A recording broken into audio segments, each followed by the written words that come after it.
Hey, it's Joe. Today on episode 149, I am starting on a two-part series on near-infrared light, that portion of the light spectrum that is between the visible red and the infrared that we feel as heat. Scott Zimmerman is my guest today. He says we are right now experiencing the largest reduction in solar exposure in the history of humanity, and the biggest missing piece is the near-infrared light that we cannot see or feel, but is everywhere outside and nowhere inside. Scott Zimmerman is an optical engineer working with a cross-functional team of experts, including biologist Glenn Jeffrey and astrophysicist Bob Fosbury, to understand the health effects of the wavelengths of light that modern humans have eliminated from their indoor environments in pursuit of energy efficiency. Fortunately for us wise athletes, the solution is easy. Go outside. And we're not talking about sun tanning or getting your vitamin D. We're just talking about getting outside in the sunlight. Not necessarily in the direct sunlight, but sitting in a shade under a tree, wearing a big hat, covered up in clothes. All of it works for getting near-infrared light. But failing that, you have got to get some near-infrared wavelength light back into your indoor spaces. All right, let's talk to Scott Zimmerman and find out how. Scott Zimmerman, welcome to the Wise Athletes podcast. Yeah, thank you. I appreciate the time. Yeah. I'm going to talk about you as being kind of an unusual person who has expertise in two things, which are talked a lot about, but rarely together. And one is artificial lighting, and the other is the health benefits of sunlight. And all of the stuff that you talk about, I think, is talked about by other people, but only in isolation. I think that the thing that really kind of started my eyes to being more opened was you talking about how they come together. It's the same conversation. And buying red lights or trying to manufacture the sun to get all of the benefits of the sun, well, it's better than nothing, yes, but gosh, why not just get some freaking sunshine? Yeah. To me, it's funny when you say that, because one of the first things we do when anybody comes and looks at some of our products, we say, go outside. Because the reality is that's the best approach, and it's free. A lot of people say I'm the worst marketing guy in the world for a product, but the truth is that we can't replicate indoors what's outdoors, Yeah. And to your point of not wanting to get off into the grounding and EMF, it's really hard when you start trying to separate out all the confounding variables. The fact that you're outdoors when you're getting grounding, in my opinion, is the reason that grounding's good.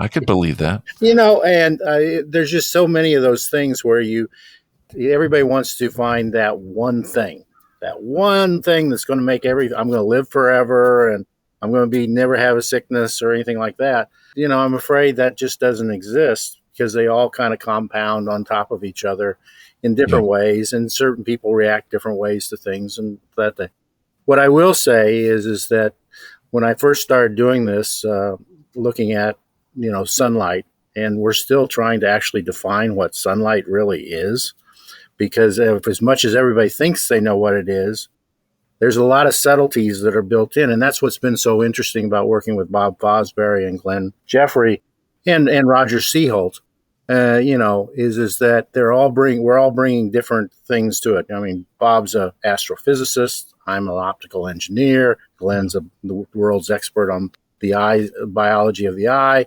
Roger Seaholt's got 4 medical degrees. He's looking at from a practical standpoint, how do I keep my patients well or make them well? So you put all that together and you get this kind of blows silos apart. And, I'm sitting here and I'm having a question about, okay, how do we get UVB? Everybody says, well, it's from direct sunlight. The reality is the majority of UVB is being scattered, just like the blue in the sky. In the UV, it's even more scattered. So it's coming in from all directions. So nature has set up this situation where if the only way we got UVB, or for vitamin D production, was from direct sunlight, how do people in shadows get it? Well, what happens is it literally comes into the atmosphere, gets scattered by Rayleigh scattering, and it comes in to our body from all different directions. And Bob's done some measurements and shown that that, hey, you're actually you're actually getting more of the UVB coming in from higher angles than you are from direct sunlight. So people walking outside, and it's not that they're terrible that they're walking out in direct sunlight, but the simple fact that you are exposed to a blue sky, it's coming into you from all directions, and that's where you get the majority of your UVB. So sunlight is kind of like a vague term that everybody thinks they know what it is, but when you get into the physics of it, like the trees are reflecting the near infrared component that we've shown, so that we're kind of walking around in this integrating sphere of near infrared associated with reflections off the trees. And so, the majority of the literature sits there and talks only about direct sunlight. But when direct sunlight comes into nature, it gets redistributed, filtered, changed, and so that you get this huge shift. If you look at the actual photons that go into the body, they're actually been modified from what people think about as direct sunlight, or the ASTM 1.5, whatever they want to use for the standard. And the fact that we've missed that is really where I think some of the big problems with a lot of the literature is. When I first started doing stuff with melatonin with Russ, he said, Scott, biologists haven't looked at any of the effect of light. They don't understand light. They're not even including it in yet. Just like, you've had a chemistry class or whatever way back when, how do you increase the reaction rate of a process? You add a little bit of energy into it, heat. All of a sudden, the reaction goes faster. And so at the bottom line, if you look at how sunlight works in the body, it mainly makes it so that we're more efficient at generating ATP, which is what Glenn has shown, at convert. The ETC chain is actually running a little bit more efficient. We have a little bit higher level of immune response. Our innate immune system is kicked up. The T cells are running a little bit faster. So the real benefit of sunlight is it kind of resets. When we walk outside, we are operating at a different level than when we're not outside. And so that's where, the efficiency of how you train for exercise, or the way that you take food and convert it into energy is all being enhanced by the fact that we've brought up the level of all these different microstates. So all these molecules are sitting there saying, hey, I'm ready to do something a little bit more than when I was in the dark. It's really kind of a simplistic thing when you think about it. Back to your chemistry thing, if you're trying to actually speed up a reaction, you add heat.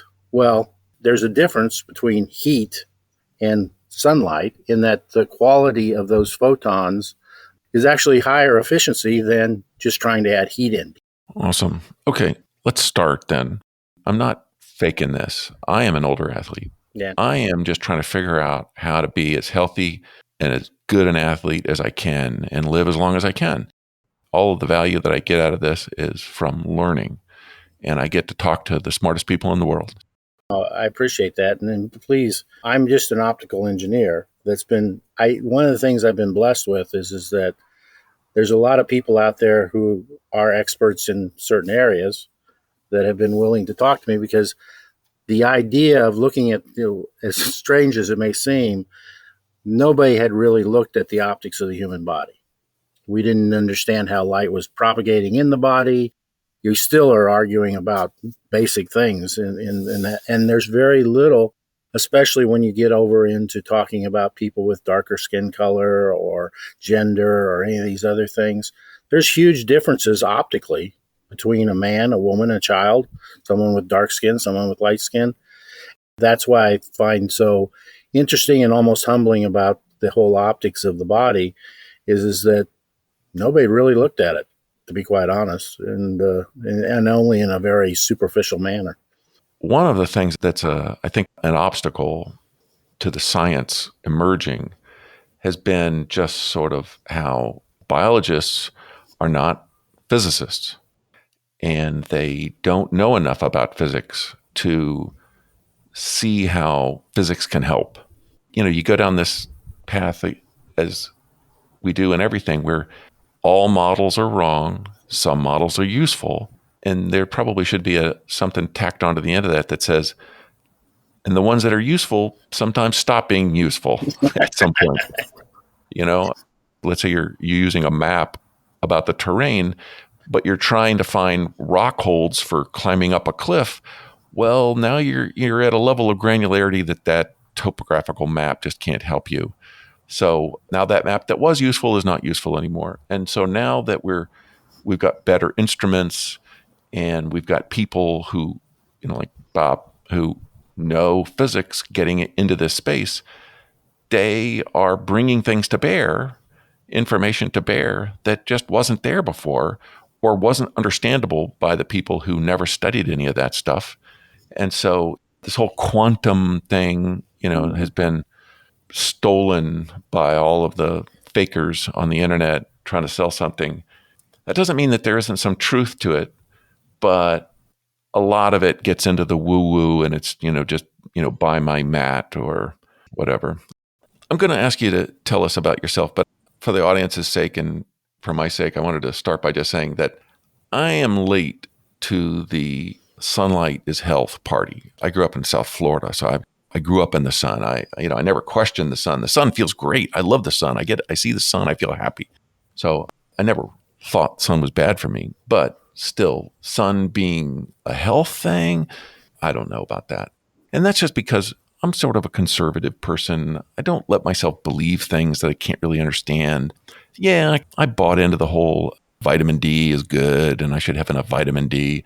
And I made a point to get some sunshine to get my vitamin D, but shining a red light on my skin is somehow going to be good for me? No, I wasn't going to say no, it couldn't be true, but it's just like, I'm not going to believe that. I just don't think so. But I ended up being desperate at one point. I was having knee pain and I tried everything and nothing solved the knee pain. And so I was willing to try anything. Somebody said, well, for $300, you can try a red near infrared lamp. And that's good for joint pain. And I went, $300? I'm doing it. And by God, it worked. I was tickled to death that I was wrong about that. But now I wanted to know why did it work? And no one could explain it to me. And I have to say that even though I've been using it every day for a year and a half now, because that shit just works, I'm not going to stop just because I don't understand it. I just wanted to know, why did that help? I even had a podcast on the topic and I really walked away still not understanding. And it wasn't until I bumped into you on the internet and you talking about it. And you're kind of an odd combination of skills. You are a longtime light engineer. You build things to make artificial lights. And, and I like having light inside my house. So that's useful. Didn't understand how that might affect my health at all. But you also have become an expert, I think, in sunlight, the original source of light. And in listening to you talk, you are sort of bringing these two topics together to help people like me and my audience to understand how we can be healthier. Correct me if I'm wrong on that, but in any case, tell us about your background and how did you get to here? Well, I started out doing a mechanical engineer, doing avionics, and then they came across and said, well, we need somebody looking at displays, and we've had these problems with these displays under sunlight conditions. We were building avionics for Desert Storm. They needed to actually mimic the characteristics of sunlight in the desert. So I built a system where I used multiple different light sources, put it together to mimic sunlight. And lo and behold, once we added all the components of sunlight, we could replicate the failures that they were having, the chemistry changes that were going on inside these liquid crystal displays. I kept on working in that area, and I came up with some ideas about that are in some of your cell phones and things like that. I got sent back to the research center, and I was lucky enough to work with 350 PhDs and understand a little bit how they talk a different language than I talk, and sure talk a different language than the guys that are trying to start businesses talk. So it was kind of a great education experience for me. So I started a couple of companies, and now our latest company is we're basically trying to mimic sunlight in a light bulb. What people don't particularly understand is that we're going through, can easily be classified from an energy standpoint as the largest reduction in solar exposure in human history. Kids are indoors under artificial lighting. They're in front of TVs that don't put out anything close to what you think is sunlight. And, even their sports are under artificial lighting anymore. We spend all our time indoors. We put in windows that block all the near infrared. To your point about sunlight, everybody says, I understand sunlight. They don't. I mean, we don't even. But what we're trying to do is trying to show that different portions of the solar spectrum mechanistically are changing things in your body. And that's an important thing. And most importantly, it's very important that you get the ratios right. If you don't have the right ratios, then you start to create imbalances in the body that things like ATP production rates slow down. But if you kick it up, like you did with your red light on your knee, then that area at least is getting some enhanced performance at generating ATP and other things. We don't know what all those things are. Biologists have never even looked. I mean, the real problem with the biology, not problem, but the issue is that they take a petri dish, they put some cells in it, they put it, look under the microscope, and they say, something's going on. Then they put some more chemicals in or some drugs in or whatever, but they're never taking into account that the actual processes that they're looking at are changing as a function of solar illumination. Because when you go outside, you are changing the operational point of those molecules to where they're either more efficient, not as efficient, doing all kinds of things. And that's what I've been focused on. My goal is essentially to understand from a mechanistic standpoint what sunlight is doing in the body. And that you'd think we'd know that, but we don't.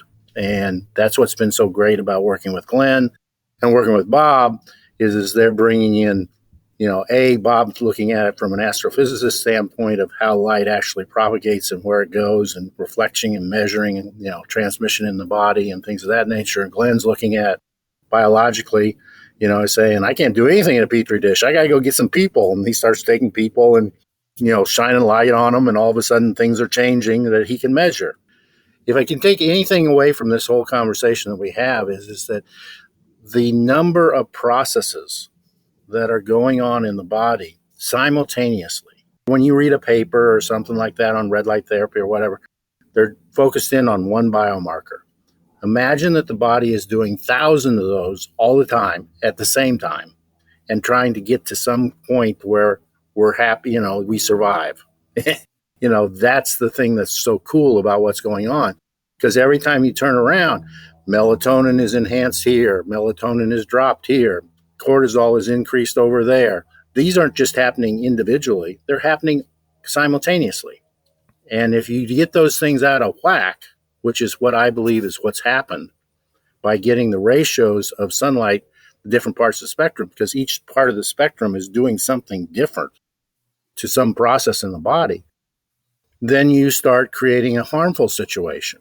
And that's what I believe. I started this out, I was just trying to make a light that was a little bit better. And then I got into looking at some of the deeper into what's going on. And then I had my granddaughter get into neuroblastoma and the cancer associated with that. And I was saying, hey, there is stuff going on here where they're enhancing the effect of different chemos and stuff like that. Can't we talk about it?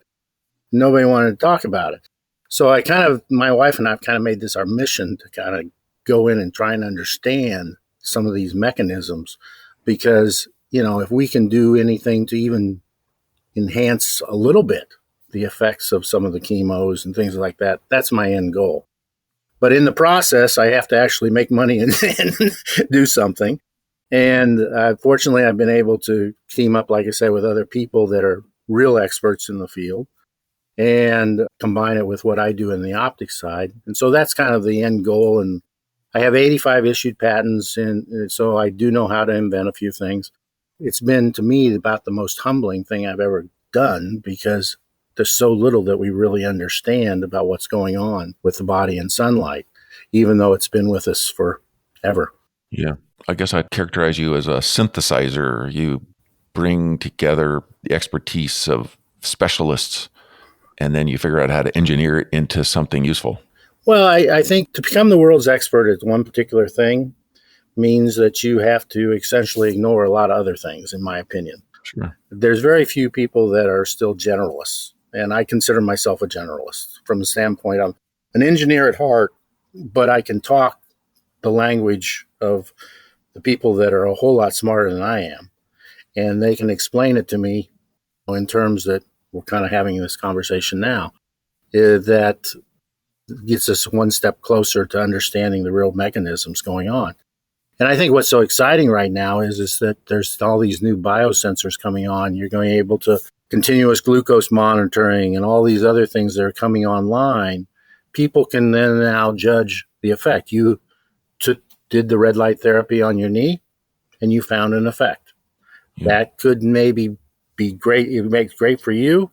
Next person might have a different thing. And the more we see get that data, the more you can start to understand what is the true effect. What is what's really, what are the mechanisms that are going on that we really need to care about? Because to your point, that red light panel is not putting out very many joules of energy. You're not leaving it on all day, but it's making a difference. And it's making a difference because there are at least 2 or maybe more hormones or enzymes that are being affected to where it shifts the process and takes away some of your pain and makes it more efficient at how it generates ATP or whatever. That's what I think is so exciting about what's going on now is we're starting to get things where we can actually measure. Typical circadian is looking at things happening on a time scale of a day. But what we're looking at is things that literally in 5 to 10 minutes, you've changed the actual processes in the body. And so that needs to be added in to anything you look at for circadian. I did the paper with Russ where we looked at the transient response of melatonin. So when you go out and you exercise, cortisol goes up instantly and melatonin both go up in your blood in about 10 minutes. It goes up, it stabilizes based on the amount of exercise you're doing. And then as you stop exercising, those things come back down to baseline. The difference between you having exercise during the day and not exercising is changing the amount of melatonin that's in the body. And this is melatonin not from the pineal gland because the exercise was being done at 9 o'clock in the morning. And it's a huge amount, like 200 picograms per milliliter, larger than what you'd normally see at night in the blood. Yeah. So what's going on is that there are transient short-term effects and then there are longer-term effects, and you have to take those time scales into account. And it has a huge effect because you essentially are building up this reservoir. And what it shows, I think beyond a shadow of a doubt, is what Russ has been arguing for 40 years, is that all mitochondria are generating melatonin for local use and then for systemic use. So at night, the pineal gland happened to pick melatonin for a good reason. It's the world's best antioxidant.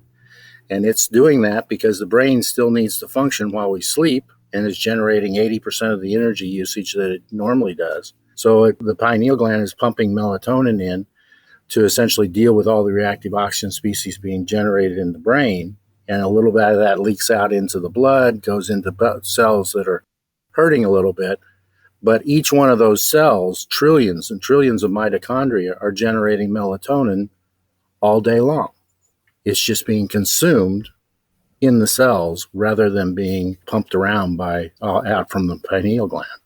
Yeah, that's very interesting to me. And I know people who take large doses of melatonin and they take it during the day, and it does not make them sleepy. So it's believable that the melatonin has different effects at different times.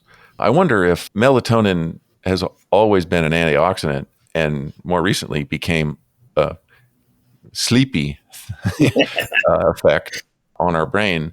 Then I wonder if the reason that we make it in the pineal gland in the dark is because our cells are not getting any light from the sun at night. And so that's the signal to make our own melatonin to distribute to the body for the purpose you were just mentioning, for the antioxidant effect. It also makes you sleepy. Yeah, well, one of the things that I think is when we pulled together the data from Theron, along with the data from Gao, it showed the two relationship of cortisol and melatonin and how they work together during stressors like exercise and, going out in the sun. After you do a good exercise, after you go out in the sun, you get this kind of sleepy effect. I feel a little bit sleepy. Well, our argument is that if you believe the Theron data, what happens is that when you're doing something outside, whatever, you get this pump up in melatonin because the muscles and all that are generating excess melatonin to deal with the reactive oxygen species they're doing. And this is, like I say, 9 o'clock in the morning. Not supposed to be doing this, but it happens. What ends up happening is you get this boost in melatonin, but then it takes melatonin quite a while to actually get back to bound baseline, take a half hour. So you have that kind of excess melatonin in the system, in your blood, wandering around after you do those events. And then you, as I say, I correlate it to the fact that people say, well, I spent the day at the beach and I just feel so tired after I'm done, sleepy after I've been outside a long time, or I did a great run and I feel kind of a little bit relaxed and sleepy. And I would argue, based on the data, that is because melatonin has come up. And what was really cool is when you combine it with Gau's data on cortisol, which is very important. We need cortisol. It's our fight or flight response type thing, and adrenaline and all those others. What Gao showed is that as you went into exercise and he continued the exercise, all of a sudden the cortisol after about 10 minutes started to fall off. Well, there's some papers out there that show that melatonin suppresses ACTH, which then suppresses cortisol. And when I say a lot of times you need to have the right ratios and you need to look at more than one biomarker, it's the combination. Cortisol is pumping you up. Melatonin is calming you down. The body's doing it during the middle of the day. Where in the heck is all this melatonin coming from? We're arguing it comes from all the mitochondria, and all the mitochondria are using it. And only in cases where you have really high levels of stress or stressors do you actually see it in the blood, because it's being used locally and consumed locally, because melatonin is the body's premier antioxidant. That's the argument. Yeah, I guess the thing that strikes me is how similar this light story is to highly processed food story. George Burns famously said one time, the key to success is sincerity. And when you can fake sincerity, you've got it made. And so our food industrial complex has, in an effort to make money and feed people, has tried to figure out a way to disassemble things and combine chemicals together to give us the macros we need, and the squirts of the right vitamins that are necessary so that they can market and sell this stuff that they have engineered to be, quote unquote, highly palatable. And they can claim that it's also healthy because it's got these things added to it. And it turns out that they just are not good for us anyway, despite all of the efforts to try to make it as healthy as possible. And when you try to figure out, well, what should you eat? It's like, well, just eat food, eat regular food, things that were alive once, eat a plant, or an animal, or a fish. And it seems like the lighting story is very similar to that, where because we don't understand, right? There's a whole bunch of wavelengths of light that you can't see. Well, those can't be doing you any good. So, let's stop spending electricity making that stuff that's just heating up my house. And now I got to burn to AC to cool it back off. I'm just going to make, what's the most efficient thing I can do to create visibility so I can, see what I'm doing when I'm in my house. It would be that real blue light that's sort of like in the doctor's office. It's very professional, and you can use very little energy to make it, but it doesn't contain hardly any of the wavelengths of light that you would get in the sun, in particular. But even, when I was a kid, it was incandescent bulbs that were hot. What is the difference between sun and, incandescent bulb light that we had until, 15 years ago, and these LED lights, which everybody's got in their house now, and so proud of themselves for how energy efficient they are? Yeah, and it's really hard because, there is a benefit from the standpoint you can save some energy. I started this out, I was just trusting nature and said, well, I'm going to make a light source that's as close to match to the spectral content of the sunlight. that I can get away with and still meet basic government requirements. The more I dug into it, the more I came to the conclusion that, hey, this is actually harmful, what we're doing. And that's what's been kind of the focus of trying to get the science right on the whole thing. Because what people need to understand is that your eye only responds to about 10% of the less than 10% of the solar spectrum. We don't see the majority, 90% of what sunlight provides. And as you said, it's exactly that statement went on. That everybody said, well, if I can't use it for seeing, what good is it? I should just get rid of it. And that's what they've done. The incandescent has an overkill. It actually generates more near infrared and infrared than visible than the sunlight does, even when you look at what all the other effects. In terms of ratios, you mean? Ratios. So I talk about the near infrared to visible ratios in optical watts. And if you're out in direct sunlight, they're about equal. Near infrared to visible is about the same number of optical watts as far as a ratio. Bear in mind that what's really important about that statement is that the body assumes in all its processes that it is exposed to something that as a minimum has a more near infrared than visible. And then when you get into walking around and sitting in the shade, the ratio goes up where it's more like 3 or 4 to 1 near infrared to visible. But if you go into a house with LEDs, it goes to 0 because they provide no near infrared, but they still provide you with the visible. And that's where you start getting these imbalances created. The same thing happens looking at your computer or on your display or your TV at night. And the same thing is happening because the government has mandated the use of low-E glass. So all the near infrared is being reflected back out of the building, and you're not getting any benefit from sunlight through windows. And then you start looking at that, and plants were here first. They came in, they said, we need energy. We need to make ourselves. And so they use the reds and the blues, reflect the green, reflect the near infrared, but they take that and they use that. And in an amazing optical effect. Literally, I don't want to bore you with the whole thing, but it is probably one of the most ingenious optical or nanostructure I've ever seen in optics.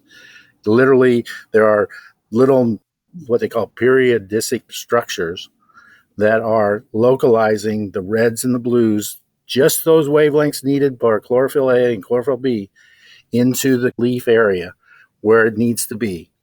And that makes it maximum efficiency.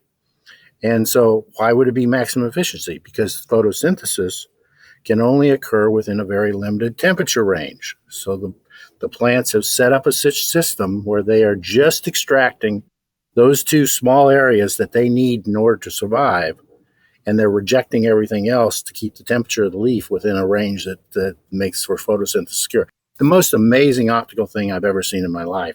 And so by reject, you mean they reflect it? Yeah. If you go out and you look at near infrared photography, and take a picture of a tree, it looks like the entire tree is covered in snow. The grass is all white. Even dirt has a higher reflectivity of near infrared to visible. So it's kind of like a set of sunglasses, or we're walking around in this environment that the plants, like I say, they got here first. They took what they wanted and they're rejecting everything else. Now the body, what's left? All the near infrared, all the infrared is being dumped into the body. And it appears, based on all the mechanisms, and you can look at, we've identified dozens of different mechanisms that are going on in the body, that the simple exposure to the near infrared seems to enhance that process. Like your knee, red light therapy, near infrared therapy, it's real, it's doing something. We just don't understand all the pieces as well, but we can see the effect. And they've done studies that testosterone levels in young males goes up when they're outdoors. You get all these different effects, right. How far you can go and how much you can claim from a marketing standpoint is kind of where I get upset with some of the red light therapy people. But the reality is that in general, the longer wavelengths penetrate deeper into the body. They affect more of the cells. They're there to essentially enhance our ability to survive. Because bear in mind that the UV and the blues and the violets within the solar spectrum have enough energy to randomly break a molecular bond anywhere they want. That makes it so that the body had to develop what? A sacrificial layer on the outside, which is our skin. Every 21 days or so, it sloughs off, and we use that thin area to generate vitamin D. And it's just amazing when you start looking at. Bob and I are just looking at this thing, say, "Wow, is that ever elegant? Is that ever amazing? How in the heck did they figure out how to do all that?" Because, we're seeing all these microstructures, nanostructures. We're seeing all these things that the body is going to extreme lengths to localize near infrared at higher in your eye is a great example. The majority of the photons that hit the retina don't go through your pupil. They actually go through your eyelid and the sclera, and it's near infrared because the eye is this amazing imaging of optic for us to see in the visible. But in the near infrared, it literally is translating. And you can actually see this effect. It's called the red edge. You literally go outside, close your eyes, look towards the sun, and you'll see this nice orange glow inside, with your eyelids shut.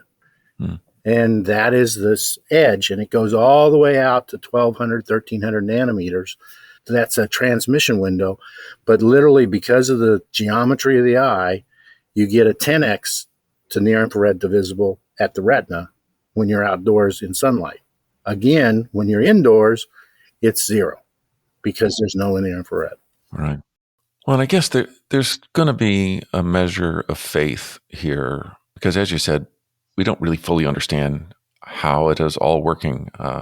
Something I read this year that was really sort of astonishing to me as a layperson was that, we don't really know how cells work. We can't build a model of how a cell works because we don't know how a cell works. So, we're just sort of doing associations. We put a lot of this in and this other stuff happens afterward. And so, then we'll sort of speculate about a mechanism of what's going on, but we're not really sure about that. We're better at figuring out how cells work together to create organ functions than we are at understanding how the cell itself actually works. Anyway, getting back to the point, I've read many studies in my pursuit of what the heck is going on with these red lights. There's all kinds of things. People have been using red light therapy or low-level laser therapy for a while, improve skin, wound healing, all kinds of things. So, but those are all, how can you do a scientific study on sunlight? It's very hard. So what do? They pick a wavelength and then they just see, does that seem to have an effect? Oh, this wavelength is good. Oh, I'm going to put that in my lamp. I'm going to sell that. Oh, this other wavelength is also good. Okay, I'm going to have two wavelengths in my lamp. All right. It starts to become absurd, really, to think that, it's just those two wavelengths.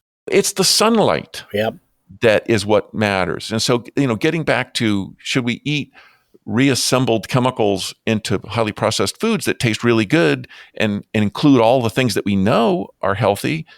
Or should we just eat real food? Because it turns out that that's better for you. So probably what the best thing to do is to get the whole spectrum. Even though there have been no studies on every single wavelength, that's how life evolved on the planet, that resulted in plants being able to turn sunlight into food for themselves and animals able to turn sunlight into energy for themselves, or perhaps it's just make their process for making energy more efficient. Anyway, maybe you can explain that. But does that sound right to you? That Absolutely. It's the full spectrum that we need. It's not this wavelength or that wavelength in my lamp. Yeah, exactly. And one of the things that people need to understand is that what we do, because incandescents are filament lamps, like the little ones you used to have with the flashlight. Yeah. That is essentially 100% efficient at generating near infrared and infrared. 95% of the energy photons being generated by those little lamps is in the near infrared to visible. What it's lousy at doing is generating blues and greens and UV. You have to run it up to really high temperature, which makes the filament fail early. So in our technology, all we do is we take LEDs that are really good at generating visible light, and we put it in the same bulb. We put in the little filaments that are really good at generating near infrared, and it provides the closest match to sunlight that's on the market. That's what we do, and it gives us 5 to 10 times, depending on what ratio you use. We tend to, based on my work with the Black community and John Lewis and children, my belief is that we need to be closer to shade conditions, so we generate a 3-to-1 ratio in between the infrared versus the visible in our light bulbs, and the intent is to essentially match up with what sunlight does by the time we actually absorb it. So it's simple to do. The problem is the lighting industry has, and the DOE in particular, has put in place, they've gone the LED route, and they don't want to tell to their customer that, we left out something. And so it's really been difficult to get around. The DOE has put in place certain rule changes that make it hard. They banned the use of incandescents in the country using some rule changes. Now they're trying to ban the use of even our products by increasing the amount of visible only light efficiency. They want 120 lumen per watt now, which is absolutely the stupidest thing I think I've ever seen the government do. When you were growing up, your dad may have been under a fluorescent lamp, or you may have been under a fluorescent lamp, but you came home at night to an incandescent that had this huge amount of near infrared that you enjoyed, that helped you sleep. Now that's all going away. And it's so stupid because it's not necessary. I can still give you 50 to 100 lumen per watt efficiencies and add the near infrared back in, but they don't want to do it because they've convinced everybody that LEDs, and even it's my personal belief, we're trying to prove that if you would simply get the amount of near infrared that you were supposed to get during the day, you wouldn't be having the circadian disruption or sleep disruption, because bear in mind, all the circadian light sources out there are trying to use 400 to 700 nanometers and adjusting the spectrum, the color of that thing to mimic sunlight. And it doesn't. If you don't have the near infrared component, you're essentially wasting your time with all these different color shifting stuff that the industry is doing. Yeah.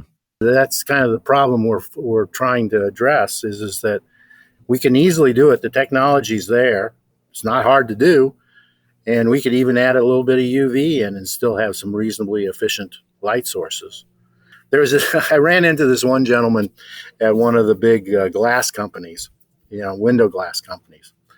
And he was an old top engineer there. And I was explaining to him that, hey, we were blocking the near infrared from coming in, and that was causing, changing the biology. And he said, well, that explains it. I said, what? And he said, we kept on shifting the transmission out farther and farther into near infrared in hospitals, and we were getting better patient care results.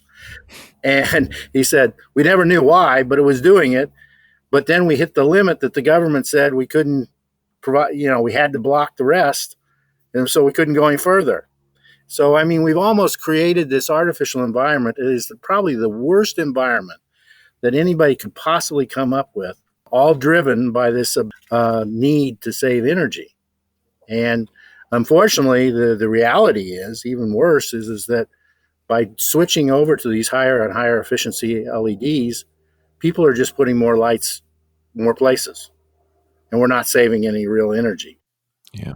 One of the things that is really interesting here lately is that NASA published work on their International Space Station, and they looked at the biology of what people who've been up there for 6 months to a year. Bear in mind, it's all LED.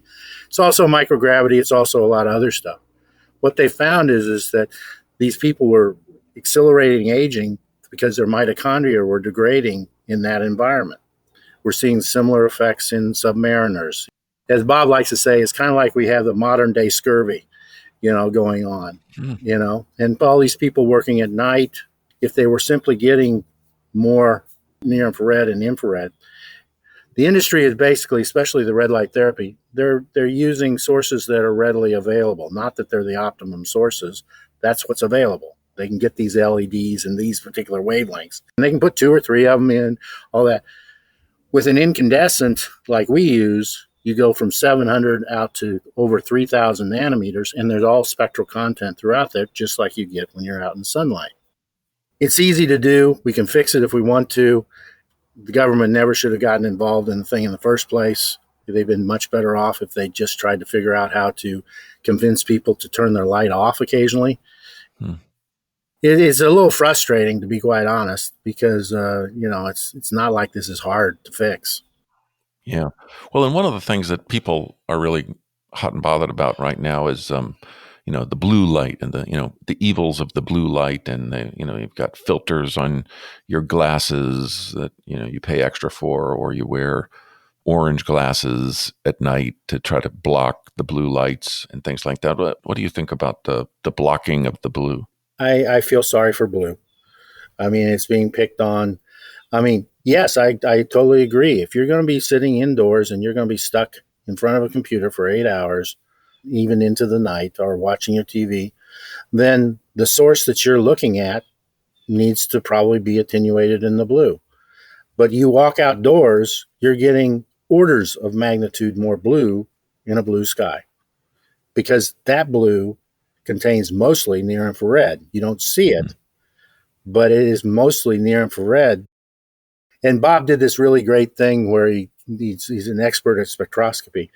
What happens is that in the UV, the blue sky that you're seeing is actually mostly in the shorter wavelengths is UV.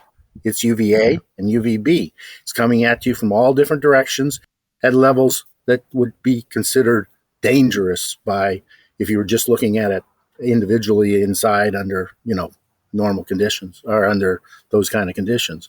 But we're being exposed to that. But then, and you go into the visible, and most of the Rayleigh scattering is a wavelength to the fourth. So as you get down into the longer wavelengths, what happens is that you're starting to get this extra bump.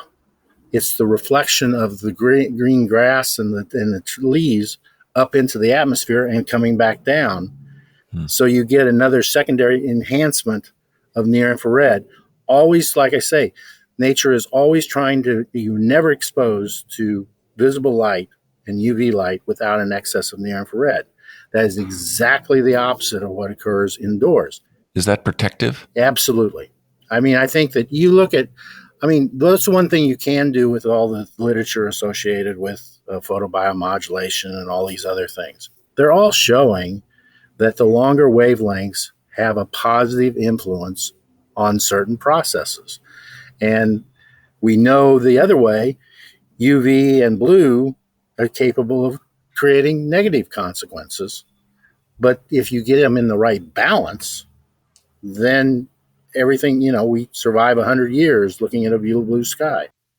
It's orders of magnitude more blue coming out of the sky than what you're getting out of a lot of your things that are supposedly, one of the things that they say is your cell phone should have less than 10 lux. I mean, that's like nothing, or it's going to disrupt you. Well, it could be disrupting you because the only thing you're turning on when you're looking at that blue light is, the mechanisms to wake you up, cortisol and all these others.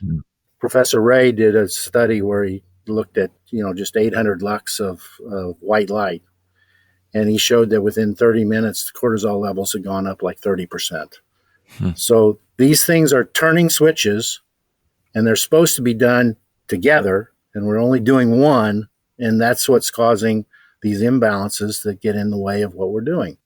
So, there are thousands of papers out there showing everything from T-cell velocity to sperm motility to vision characteristics. Glenn's doing some amazing stuff now, showing that incandescent is actually more beneficial than the red light therapy, the highest for certain visual things going on. Nothing is going to kill you. That's not the point here. The point here is that we're meant to, the body assumes, all its processes are assuming that it's in a certain level of proportionality.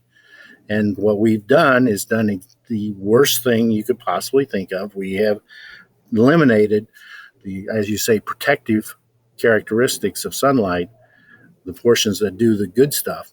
And it's so complicated I think we're the first to even think about it. It turns out that at longer wavelengths, beyond near infrared, into the shortwave infrared, out from 1.5 microns out to 5 microns, is actually the place where there's the highest density of photons, not energy, but photons, because the water in our body strongly absorbs those wavelengths. Okay. And so you get this high density of photons. Well, it appears, based on the work from Hudson and all, that is being used by the body to generate hydrogen peroxide in those outer layers of the skin as a barrier for all these, totally surrounded by all kinds of pathogens, bacteria, things like that. The body appears to be generating a reactive oxygen species barrier. It also appears to be using that hydrogen peroxide to enhance the ability of us to make vitamin D. There's a global shortage of vitamin D in everybody, quote unquote. Well, the whole effect is that those longer wavelengths in the hydrogen peroxide actually enhance the ability of the body to crack cholesterol, 7-DHC, to make everything from cortisol to sex hormones to vitamin D, and it does it all in the skin. And so the body is done.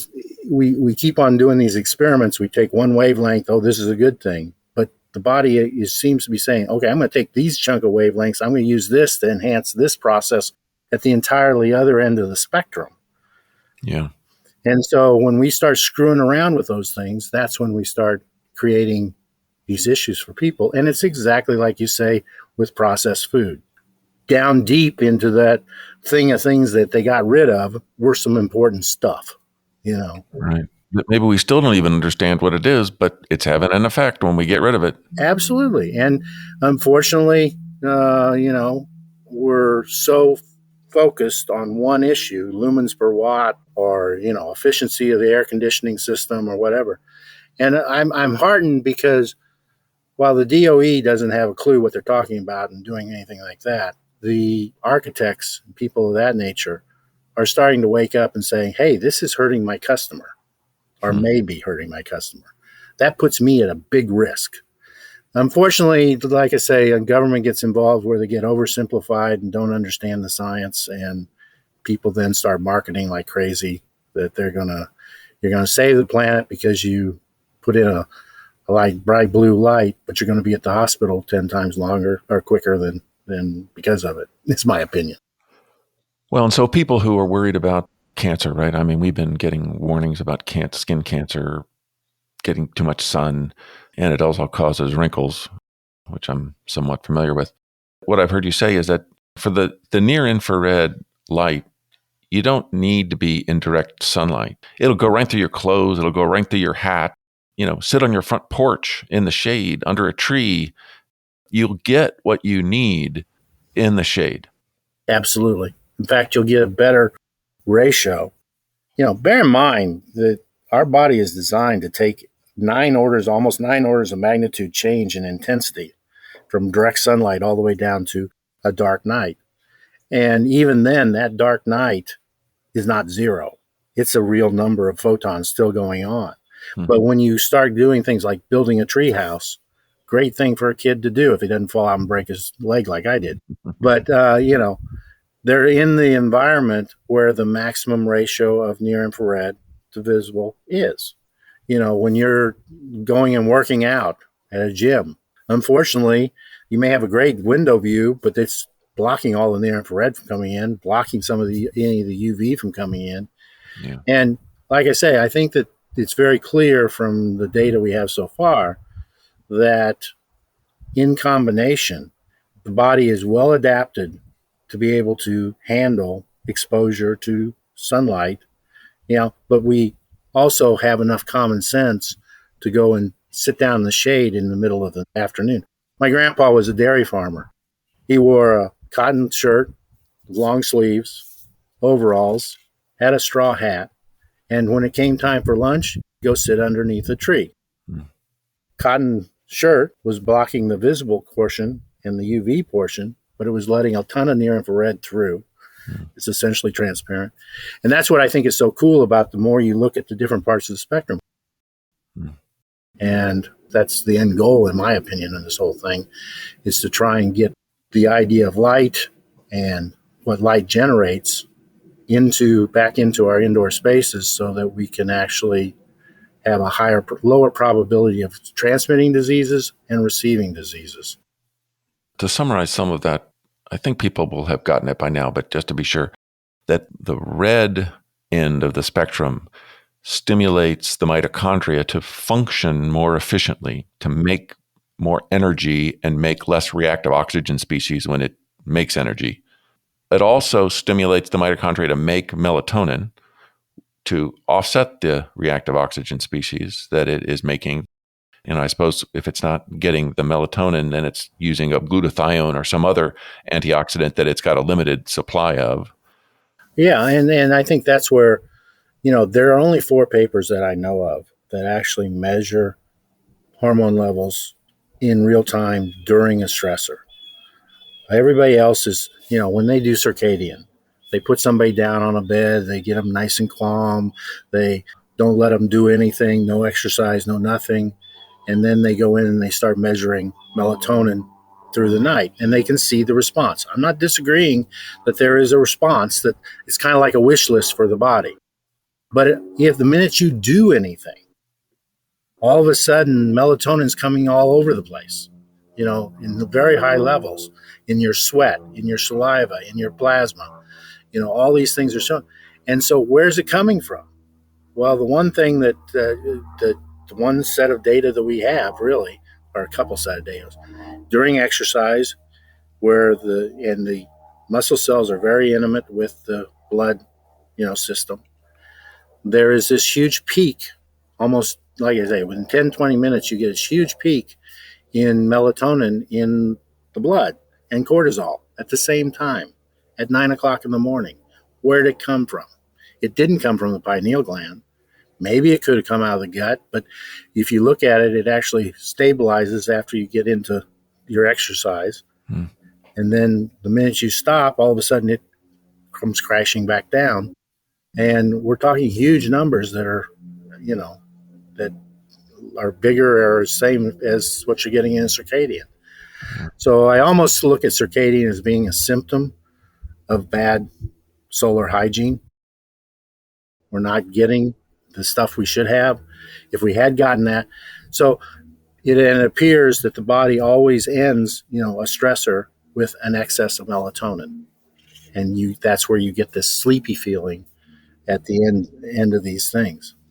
And everybody knows about, you want to control your blood sugar after a meal, then you go for a walk. Well, I always thought that was just moving your muscles and it's pulling some sugars out of the bloodstream. But I wonder if it isn't also you're outside and you're getting near infrared light. Well, that's exactly what you look at what Glenn did with the latest thing he published. He was taking 670 red light and putting it on a portion of the back, about that big. And he gave a bunch of sugar to him. And then he turned the light on for like 5 to 10 minutes. Almost no energy whatsoever in a small area of the back.